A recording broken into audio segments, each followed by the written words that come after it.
Bonjour tout le monde, aujourd'hui on vous apprend à dire non, non, non et non. Non. Camarades, Non. reprenez le pouvoir. Aujourd'hui on va voir avec vous, bonjour tout le monde, pourquoi en fait dire non c'est hyper important. Donc on a mis l'appareil, on s'est mis en mode casquette Kibro, moi je me suis mis en mode révolutionnaire. Mais C'est juste que le soleil, ça fait vraiment du bien là quand ça revient au printemps, donc j'ai pas envie de me mettre à l'ombre. C'est très bien comme ça fait des belles couleurs orangées comme ça, non, c'est magnifique. Donc, j'imagine. La thématique du jour, dire non, on a eu plusieurs commentaires à ce sujet-là, que c'était difficile, qu'il y avait certaines personnes qui se sentaient très coupables quand ils disaient non, qui avaient du mal à dire non de toute manière en premier lieu, qui acceptaient tout un tas de contrats au niveau du travail, qui acceptaient tout un tas de choses au niveau de la vie familiale, des pressions sociales, etc., et qu'ils avaient beaucoup de mal à dire non. Aujourd'hui, on va vous parler un petit peu de tout. Je veux préciser que ça, c'est hyper énergivore. Vous perdez une énergie folle à ne pas savoir dire non et finalement à tout accepter au détriment de vos besoins. Et vous reperdez une autre énergie folle à vous masturber le cerveau et l'esprit à ouais, mais est-ce que j'aurais dû dire oui? Est-ce que ah oui, mais là, si je dis non, si. Tout le temps être dans votre mental, à faire des suppositions, puis à imaginer le pire scénario ou autre, ben vous perdez une deuxième fois une énergie folle à ça. Donc, Benoît, toi, quand on discutait un petit peu de ce live-là, tu me parlais de quelque chose vraiment très intéressant, puis qui n'est pas du tout un mot commun dans notre société contemporaine. Le fait de savoir dire non? Oui, mais tu me parlais d'une situation spécifiquement par rapport, je crois, c'était au milieu professionnel, non? Oui, c'est ça. Je te suivais pas sur le côté inhabituel. Le lancement n'a pas du tout marché. C'est vrai que pour moi, c'est assez habituel finalement parce que avec Mathis, on est dans le monde de l'auto-entrepreneur finalement, donc du gros business, comme vous le savez. Mais voilà, on n'est pas dans un mode de salariat. On est dans un mode où on négocie en fait des contrats à chaque fois, en fait très régulièrement. Dès qu'on a un client qui vient, c'est un mini contrat si vous voulez. Et on a tendance à croire qu'il faut tout accepter parce que si j'ai pas ce client-là, j'ai plus d'argent. Tout simplement, mes revenus dépendent de chaque client que je vois. Et hier, je parlais avec quelqu'un qui est comme moi auto-entrepreneur, mais lui qui a vraiment grosse responsabilité dans des gros business, qui travaille dans des grosses entreprises, un poste que j'ai pas très bien compris c'était quoi, mais ça a l'air assez important. Je suis pas du tout familier avec les membres de l'entreprise, ça n'a aucune importance. Et ce que me disait cette personne, c'est que pour se faire respecter dans son travail, elle avait dû apprendre à dire non. Parce que elle a choisi de travailler 7 mois sur 12. Le résultat, on fait de la sculpture. Et pour pouvoir travailler 7 mois sur l'année, il faut avoir certains revenus. Donc, on pourrait croire que cette personne, elle prend tous les contrats qui passent, elle prend vraiment elle saisit la moindre opportunité de gagner de l'argent. Pour remplir son 7 mois, c'est ça? Pour remplir son 7 mois et vraiment avoir beaucoup d'argent avec ça. Et au contraire, cette personne m'a dit, non, moi, comment je fonctionne, c'est que si quelqu'un me demande quelque chose, comme c'est habituel de demander en fait dans l'entreprise, avec des délais beaucoup trop courts, avec des exigences beaucoup trop grandes, avec un cahier des charges qui n'est pas cohérent, la personne, elle dit non. Elle dit non, trouvez quelqu'un d'autre. Et ça, c'est ce qui lui a permis de bâtir sa clientèle finalement, parce que quand dans le milieu professionnel, vous allez faire évidemment l'analogie dans votre vie à vous, vous êtes capable de dire non, ça fonctionne pas comme ça, c'est irréaliste votre demande, ou ça tout simplement, ça ne convient pas. Peut-être que quelqu'un d'autre est capable de le faire dans ces délais avec ces exigences-là, mais moi je ne peux pas.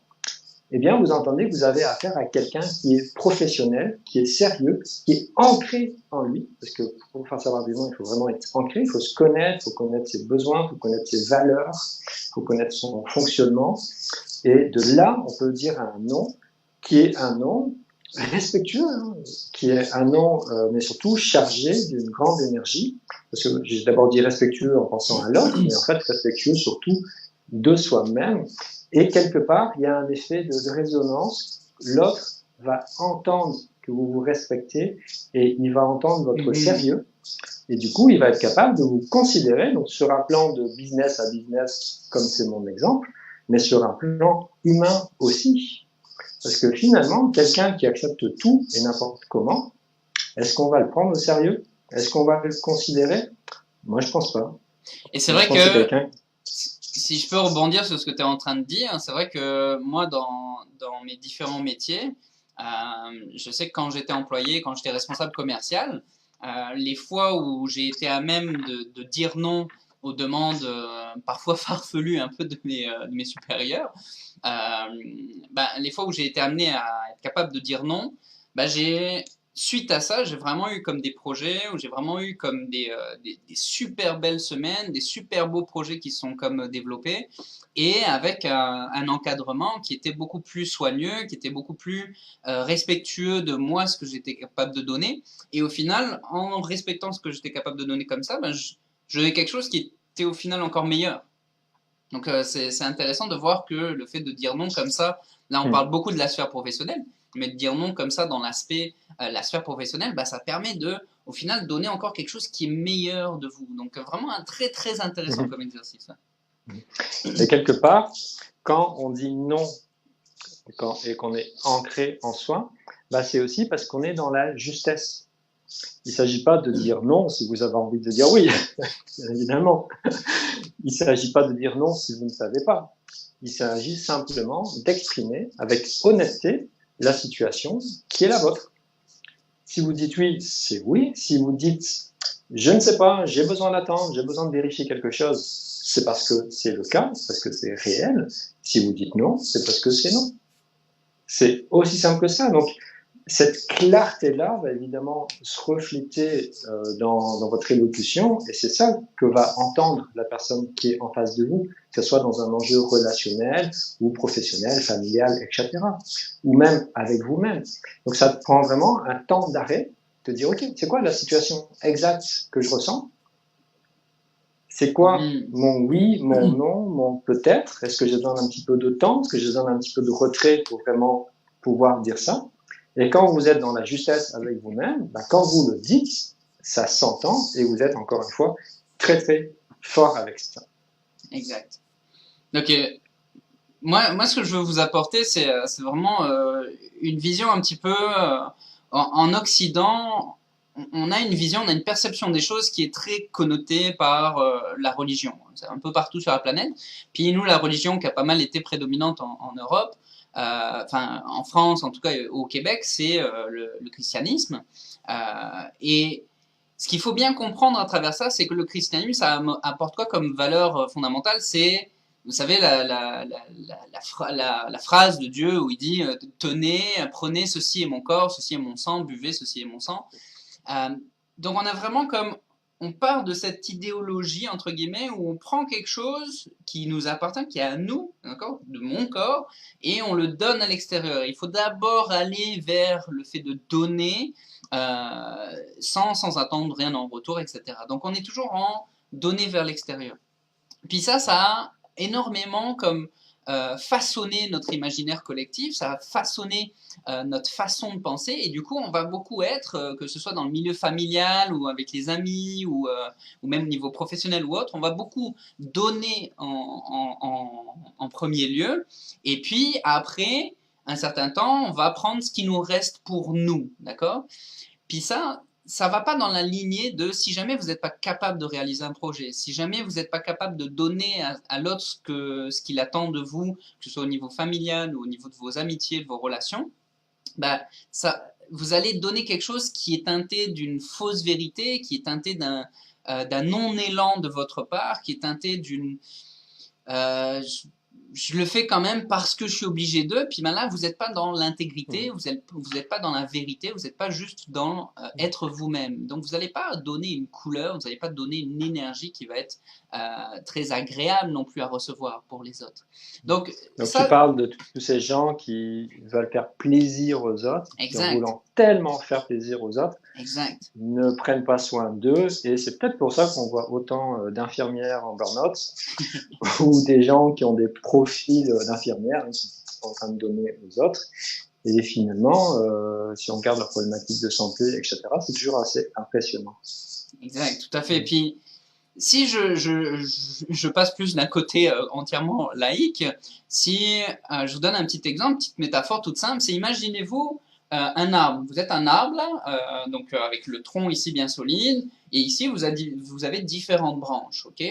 Puis vous avez une branche, ben c'est la famille, les relations, les amis, vous avez le travail ici, vous avez une autre sphère ici, qu'est-ce que ça pourrait être d'autre qui souvent les gens mettent énormément de temps et d'énergie là-dedans. Bah, par exemple, Ça peut être une cause, hein, ça peut ça être peut être une une cause cause, à c'est laquelle on ça, tient, les une animaux. ONG, c'est ça, vers l'extérieur. Puis la dernière branche ici, ben, c'est vous. C'est vos plaisirs, c'est votre énergie, c'est vos moments à vous, votre routine, etc. Donc en fait, dans notre société actuellement, ce qu'on fait, c'est quand on a un arrosoir pour venir arroser un peu les différentes branches de notre arbre, ben ce qu'on va faire, c'est qu'on va arroser le premier ici, d'accord? Donc là, on arrose déjà, par exemple, la branche de la famille. Donc on l'arrose, elle est bien nourrie, elle est bien faite. Hop, on va passer à la branche du monde de la sphère professionnelle, par exemple. On va bien l'arroser, on va bien lui donner de l'eau pour qu'elle s'épanouisse, etc. On va arriver à la sphère ici des amitiés. Déjà, il reste beaucoup moins d'eau, hein, parce qu'on a arrosé énormément au niveau famille et puis au niveau professionnel. Il reste déjà beaucoup moins d'eau pour la sphère des amis. Donc, mais on arrose quand même. Puis ensuite, on arrive à l'ONG, le projet dans lequel on s'est investi, la cause, etc. On arrose. Puis au final, on arrive au soi. Puis on finit par avoir qu'un très très faible montant d'eau, hein, un très faible volume d'eau qui nous reste pour arroser notre branche de soi, notre branche de notre temps, de nos passions, de nos moments de détente, etc., de nos routines. Puis au final, cette branche-là, elle se trouve un petit peu délaissée, c'est-à-dire qu'elle a moins d'eau. Donc du coup, elle va moins bien s'épanouir, elle va moins bien se développer que les autres branches. Puis parfois, elle finit même par faner, cette branche-là. Puis quand cette branche-là fane et qu'elle se casse la gueule, entre guillemets, bah du coup, elle entraîne toutes les autres. Et c'est toutes les sphères de ma vie qui commencent à aller moins bien. Donc, moi, ce que je vous invite à faire, c'est plutôt que de l'arroser en dernier, arrosez-la en premier. Et comme ça, vous aurez la force, l'énergie nécessaire, le soutien nécessaire pour venir faire en sorte que les autres branches se développent d'une manière durable et d'une manière aussi assez forte pour que Je crois voilà. Ouais, je crois qu'on n'insistera jamais assez, Mathis, sur le fait que vous êtes à la base de votre propre vie exact. et dans votre monde à vous, vous êtes la personne la plus importante. Vous ne pouvez pas aider les autres si vous ne vous aidez pas vous-même. Hein, il y a toujours l'exemple, on est dans l'avion, et puis si vous regardez les consignes de sécurité avant le décollage, on va vous expliquer que vous devez d'abord mettre votre masque en cas de crash, avant de mettre le masque aux enfants, sur même aux celui de enfants. votre enfant. Ouais. Donc, vous ne pouvez pas prendre soin de vos enfants si vous ne prenez pas soin de vous-même. Alors, on sait que dans le cas concret, pratique, c'est difficile parce qu'on prend forcément sur nous-mêmes. Évidemment, l'exemple des enfants, c'est un exemple typique. Ceci dit, il y a une juste mesure là-dedans. On peut dépasser ses limites par moment, on peut prendre soin un petit peu trop des autres par moment, quand c'est exceptionnel, et quand on est capable de recharger suffisamment sa propre énergie de manière durable pour pouvoir avoir une force, une base suffisante, que nos racines à nous soient bien nourries, comme l'a montré Mathis, et ensuite faire fleurir comme ça des fleurs qui appartiennent au monde voilà, des causes extérieures, de la famille, etc. Donc au final, si on revient un petit peu à ce que j'expliquais par rapport à Jésus, hein, qui est un peu dans notre imaginaire collectif, au lieu de penser prenez ceci est mon corps, mangez ceci est mon corps, buvez ceci est mon sang, bah, prenez mangez-vous d'abord, mangez ce que vous avez besoin, buvez ce que vous avez besoin, et ensuite redistribuez tout ce qui vous reste aux autres, et vous allez voir, le fait de dire non, c'est un excellent exercice pour pouvoir inverser ce mindset-là, inverser cette tendance-là. Au final, on se consume à donner au lieu de consommer la part qui nous est nécessaire pour remplir nos besoins primaires et ensuite être capable de donner énormément et avec une qualité très élevée parce qu'on aura comblé nos besoins primaires. Donc, le fait de dire non, c'est un exercice qui est difficile parce qu'on n'est pas dans une société où on nous oriente vers ça. Mais c'est quelque chose de primordial. On l'a vu avec ce que Benoît disait, donc ça vous apporte du respect. Les personnes vont vraiment vous respecter à partir du moment où vous savez poser vos limites, où vous savez dire non. Il y a Camille qui nous dit yo les casquettes, yeah Camille. Salut Camille. C'est la révolution, c'est pour dire non. Il y a aussi le fait finalement d'aider les autres en leur disant non. Je prends un exemple tout bête, c'est que si quelqu'un a très envie de vous voir et vous invite à telle heure, à tel endroit, je sais pas, manger au restaurant, et que vous êtes flatté par l'intérêt de cette personne, et vous dites oui, et puis moi aussi ça me fait tellement plaisir de te voir, et puis l'autre vraiment empressé, quand est-ce qu'on se revoit, viens, telle date, telle heure, vous dites oui, alors que vous savez que ce ne sera pas possible, parce qu'avant vous avez un rendez-vous ici, et puis vous serez tellement fatigué parce que vous avez eu un gros événement la veille au soir, et vous savez que ça ne va pas se passer dans les bonnes conditions, vous allez arriver en retard, vous allez arriver épuisé, vous n'aurez pas beaucoup de temps à consacrer à cette personne et à votre relation, et ça ne va pas fonctionner. Donc, vous n'allez pas aider la personne à qui vous dites oui, alors que vous auriez dû dire non, même si ça peut être décevant. Dites-vous que c'est beaucoup plus constructif, ça va beaucoup plus dans le sens de l'amour et du respect, de dire non quand c'est non, oui quand c'est oui, et peut-être quand c'est peut-être. Exact. Puis vous allez voir, au final, on se réorganise, on arrange les choses. Puis cette personne qui vous a proposé, si vous dites non, bah là, cette semaine-là, ça va pas être possible, etc. Vous allez pouvoir à un moment donné trouver une date, d'accord? C'est très rare qu'on n'arrive pas à fixer une date, à arriver à voir les gens qu'on a envie de voir. Mais effectivement, le fait de se passer encore une fois en premier, c'est pas quelque chose qui est, alors c'est très connoté égoïste, mais en même temps, vous allez jamais pouvoir être aussi ouvert, aussi présent et faire autant de bonnes actions que en vous faisant passer en premier lieu pour après redistribuer toute la puissance que vous avez parce que vos besoins primaires, encore une fois, auront été remplis. Donc, je ne vais pas me répéter plus à ce niveau-là. Je pense que vous avez bien compris que dire non, c'est hyper essentiel. Pour ceux qui se sentent coupables quand ils disent non, Benoît avait donné un super bel exercice de fluidification émotionnelle. Moi, je vous inviterai à regarder cette vidéo-là, pratiquer cet exercice-là si vous avez des problématiques de culpabilité. Mais, encore une fois, hein, il y a une pression sociale qui fait que, à partir du moment où on se met en premier, où on se fait passer en premier, on devient égoïste, on devient égocentrique, on devient ci, on devient ça. Mais, en même temps, c'est la clé pour pouvoir redonner par la suite, ou pour pouvoir vraiment conserver son énergie et la faire fructifier. Donc, on vous invite vraiment avec Benoît à pratiquer le non. C'est hyper intéressant comme exercice. Il ne s'agit pas de dire non à tout le temps, mais pratiquer régulièrement le non quand vous sentez que il y a un petit désalignement entre j'aimerais vraiment ça, la revoir cette personne-là, ça fait super longtemps et tout, mais si vous soufflez un peu comme ça ou si vous avez une espèce de lourdeur, faites-vous le cadeau et faites à la personne le cadeau de dire non. Mettez-vous dans ce mindset-là. Je me fais le cadeau et je fais le cadeau à la personne de dire non. Et vous n'avez pas besoin de vous justifier pendant trois quarts d'heure au sujet de ce nom-là. Surtout pas. C'est ça. Une demi-seconde. Assumez le nom, essayez-le. Ça, vous nous écrivez dans les commentaires ce que ça donne pour vous, ce que ça vous fait vivre, à la fois comme haute intensité de culpabilité, j'aurais jamais dû faire ça, mais aussi comme gros soulagement en termes d'énergie d'avoir su oser dire non. Donc on s'en reparle quand vous aurez fait l'expérience. Mettez-nous des petits commentaires là, que vous êtes en train de regarder la vidéo si vous la regardez en différé, des petits pouces aussi pour aider à la diffusion des gens autour de vous, pour pouvoir aider les gens autour de vous aussi. Et on se retrouve peut-être pas lundi prochain, On va être tous les Parce deux que, un peu en déplacement ouais, avec Benoît, ouais. moi je vais être à la plage. On vous Voilà, dit on non va pour être la semaine honnête. prochaine. Voilà, c'est le lundi de Pâques, donc on ne sait pas exactement si on va être en mesure d'avoir un bon internet pour faire des lives.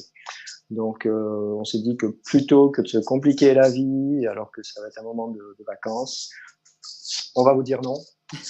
Et Exact. on va se respecter et on va se recharger encore plus en énergie pour le live de dans 2 semaines. Puis moi, je tiens à vous rappeler que ce samedi 20 avril, je donne un atelier de méditation. Donc pour les chanceux qui sont à Montréal, ça va être à la paroisse de l'église Sainte-Cécile, dans Villeray, sur de Castelnau. C'est à 10 heures. Donc ceux que ça intéresse, c'est méditation et conscience. Donc ça dure 1 heure. Donc pour ceux qui ne seront pas partis en vadrouille dans les cantons de l'Est, dans les Laurentides ou ailleurs au Québec, si jamais ça vous tente, c'est un atelier qui est très. Je vous donne vraiment beaucoup d'outils en fait divers et variés. On n'est pas là pour méditer pendant 1 heure à fermer les yeux, puis à prendre de grandes respirations, et puis à rien dire et à faire le vide dans notre esprit pendant 1 heure. C'est pas du tout ça. C'est notre approche de la méditation. Donc si jamais ça vous intéresse, rendez-vous ce samedi 20 avril. Il faut vous inscrire. Donc soit écrivez-nous en commentaire ou soit contactez-moi directement. Vous pouvez me contacter à mathis@recharge-inc.com. Donc à ce moment-là, Sinon, je pourrais faire. avec Facebook, dans les messengers. Exact. Ou sinon, via Messenger, c'est aussi très facile. Je vous répondrai assez rapidement. Donc, merci tout le monde d'avoir été là. J'espère que ça vous aide. Merci. Surtout, ce qui est super important, c'est pratiquer et puis donnez-nous vos feedbacks. Vous allez voir, c'est comme ça qu'on peut vraiment interagir au mieux et qu'on peut vous suivre et qu'on peut aussi vous donner des conseils et des orientations, des directions plus claires à votre cas spécifique. Donc, merci tout le monde. Une très belle À fin la de journée. prochaine. Et Oui, à merci dans à 2 vous. semaines. Ciao. Ciao